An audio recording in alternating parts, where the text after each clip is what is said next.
Studij kroatologije ustrojen je i izvodi se na Fakultetu hrvatskih studija od 1993. godine.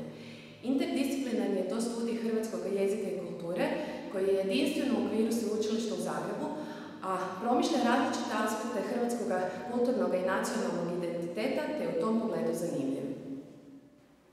Često se studij kroatologije miješa sa studijem kroatistike, no treba reći odmah na početku da to nije tako. Naime, studij kroatistike može se studirati i na drugim sastavnicama sveučilišta u Zagrebu i on je prvenstveno usmjeren na hrvatski jezik i književnost.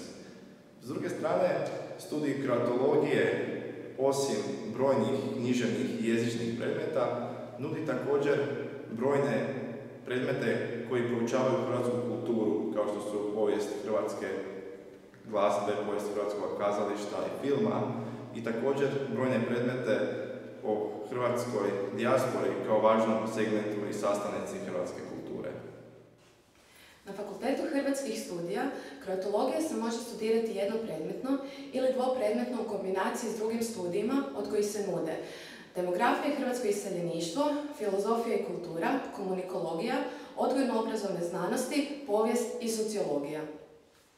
U sklopu studija kroatologije djeluje i udruga Cassius, koja izdaje istoimeni časopis.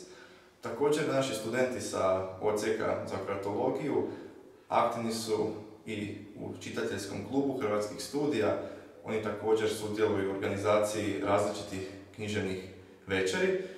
Također, u sklopu različitih kolegija na studiju kroatologije studenti često odlaze na različite terenske nastave i ekskurzije gdje imaju priliku učiti i stjecati nova iskustva.